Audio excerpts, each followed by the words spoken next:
আসসালামু আলাইকুম।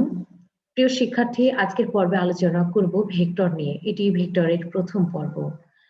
এ পর্বে আমরা ভেক্টরের প্রাথমিক ধারণা নিয়ে আলোচনা করব। আমরা আমাদের আলোচনায় চলে যাই। প্রথমেই আমরা ভেক্টর রাশি সম্পর্কে জানব।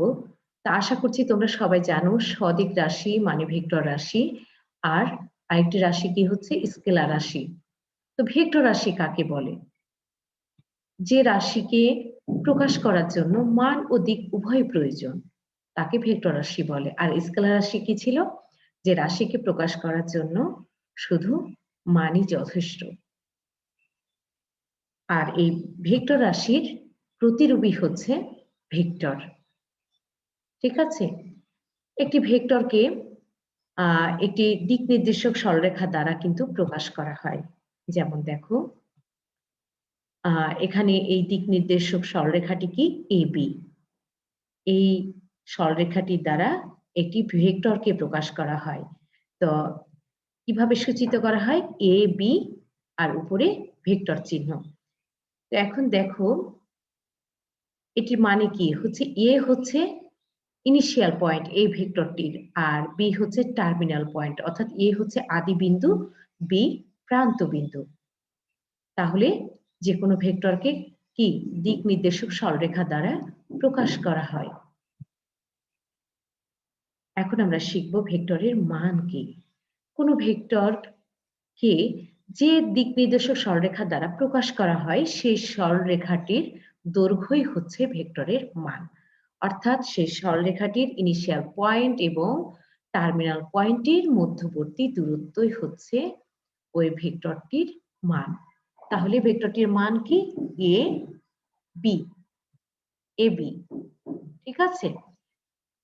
হ্যাঁ, এই ভেক্টরটিকে যদি এ বলা হয় তাহলে এ ভেক্টরের মানকে এ ভেক্টরের মডুলাস দ্বারা প্রকাশ করা হয় এবং এটি সমান কি? এ বি, অর্থাৎ এই দৈর্ঘ্যটি এ আর বি এর মধ্যবর্তী দূরত্ব। এখন আমরা শিখব দুটি ভেক্টরকে কখন সমান বলা যাবে। তিনটি শর্তের উপর কিন্তু নির্ভর করবে যে দুটি ভেক্টর সমান কিনা। শর্ত তিনটি কি দেখে নাও। এখানে দুটি ভেক্টর দেখছো, একটি এবি বাহু বরাবর আর একটি সিডি বাহু বরাবর। এখানে এবি সমান সিডি, অর্থাৎ বাহু দুটি সমান আর বাহু দুটি সমান্তরাল। আচ্ছা, তাহলে দেখো, তাহলে কিন্তু বলা যাবে এ বি ভেক্টর দুটি সমান, কিন্তু আরেকটি বাকি রইল, সেটি কি? দিক একই হতে হবে। ঠিক আছে, ভেক্টর দুটির দিক একই হতে হবে। তাহলে কয়টি শর্ত পেলাম? তিনটি শর্ত। কি শর্ত তিনটি দেখে নাও। প্রথম হচ্ছে, এক নাম্বার হচ্ছে এদের মান সমান, অর্থাৎ দেখো এবি সমান সিডি, আর ভেক্টর দুটি যে রেখা বরাবর অবস্থিত সেই রেখা দুটি কি? সেই রেখা দুটি হয় একই রেখা হবে, না হলে রেখা দুটি সমান্তরাল হবে। আর তিন নাম্বার হচ্ছে এদের দিক একই হবে। বিপরীত ভেক্টর কাকে বলে? এ বি একটি যদি ভেক্টর হয় তাহলে তার বিপরীত ভেক্টরকে বি এ ভেক্টর দ্বারা প্রকাশ করা হয়। অর্থাৎ একটি চিত্র দেখে নাও। এ বি যদি ভেক্টর হয় তাহলে তার বিপরীত ভেক্টর হবে বি এ, অর্থাৎ বি থেকে এর দিকে। ওকে, তো তাহলে বি এর সমান কি? কার বিপরীত ভেক্টর? এ বি এর বিপরীত, অর্থাৎ মাইনাস। তাহলে বি এর সমান মাইনাস এ বি, অথবা এভাবে লিখতে পারো এ বি সমান মাইনাস বি এ। অর্থাৎ বিপরীত ভেক্টরের মান কিন্তু সমান, অর্থাৎ দৈর্ঘ্য কিন্তু একই, দিক বিপরীত। শূন্য ভেক্টর কাকে বলে? যে ভেক্টরের মান শূন্য। তো শূন্যই একমাত্র ভেক্টর যে ভেক্টরটি প্রকাশের জন্য কোনো দিকের প্রয়োজন হয় না। আমরা শিখেছি যে কোনো ভেক্টরকে প্রকাশ করতে হলে মান ও দিক উভয় প্রয়োজন, কিন্তু শূন্যই একমাত্র ভেক্টর যে ভেক্টরটির ইনিশিয়াল পয়েন্ট এবং টার্মিনাল পয়েন্ট এক, কারণ তাদের মধ্যবর্তী দূরত্ব শূন্য হতে হবে, মান শূন্য হতে হবে। তাহলে এখানে দিকের আর প্রয়োজন হচ্ছে না, এটিকে প্রকাশ করার জন্য আর দিকের প্রয়োজন হচ্ছে না। তাহলে শূন্যই একমাত্র ভেক্টর যে ভেক্টরটির দিকের প্রকাশ করার জন্য দিকের প্রয়োজন নেই, শূন্য ভেক্টরের কোনো দিক নেই। একক ভেক্টর কাকে বলে? যে ভেক্টরের মান ১, ঠিক আছে, সেই ভেক্টরটিকে একক ভেক্টর বলে। তো প্রতিটি ভেক্টর বরাবর কিন্তু আলাদা আলাদা একক ভেক্টর পাওয়া যাবে, ঠিক আছে। তো কোনো ভেক্টর বরাবর একক ভেক্টর কিভাবে পাওয়া যাবে দেখে নাও। এ ভেক্টরের দিক বরাবর একক ভেক্টর হলো এ ভেক্টরকে, মানে ওই ভেক্টরকে তার মান দ্বারা ভাগ দিলেই সেই ভেক্টর বরাবর একক ভেক্টর পাওয়া যাবে, ঠিক আছে।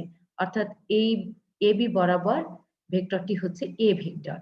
এই এবি বরাবর একক ভেক্টরকে একক ভেক্টর কিভাবে পাওয়া যাবে?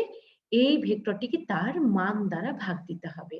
আর একক ভেক্টরকে কিভাবে প্রকাশ করা হয় দেখো, এ হ্যাট বা এ ক্যাপ, ঠিক আছে। আচ্ছা, আমরা একটু দেখে নিই যে আসলে তাহলে এই ভেক্টর এইভাবে যেহেতু একক ভেক্টরটিকে প্রকাশ করা হয়, তাহলে এই ভেক্টরটির মান 1 হচ্ছে কিনা। তাহলে দেখে নাও, এ হ্যাট এর মডুলাস সমান, এটার উপর মডুলাস দিয়ে দাও। যেহেতু নিচে হরে আগে থেকে মডুলাস আছে আর হবে না, উপরে মডুলাসটি চলে যাবে।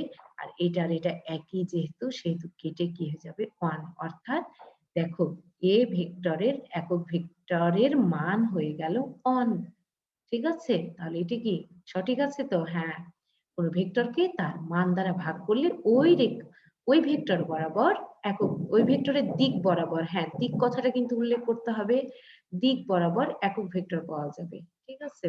অর্থাৎ একক ভেক্টরেরও দিক কিন্তু এ থেকে বি এর দিকে, ঠিক আছে। আচ্ছা, তাহলে এখন দেখো প্রতিটি এক একটি ভেক্টরের এক এক রকম একক ভেক্টর পাওয়া যাবে। তাহলে কি একক ভেক্টর গুলোকে আমরা সমান বলতে পারবো? না, তাদের মান 1, অর্থাৎ সবার মান 1, তাহলে সমান বলা যাবে না। কেন? কারণ তাদের সমান বলতে গেলে 3টি শর্ত প্রয়োজন, ঠিক আছে। যেমন এখানে দেখে নাও, এবি বরাবর একক ভেক্টর এ ক্যাপ বা এ হ্যাট, আর এই বি ভেক্টর বরাবর একক ভেক্টর যদি হয় বি হ্যাট, তাহলে কিন্তু এ নট ইকুয়াল বি, অর্থাৎ এ বি কিন্তু সমান নয়, কিন্তু তাদের মান সমান। ওকে, তাহলে সব একক ভেক্টরের মান সমান, কিন্তু তাকে সমান বলা যাবে না। আজকে এই পর্যন্ত, সবাই ভালো থেকো, সুস্থ থেকো, সবাইকে ধন্যবাদ।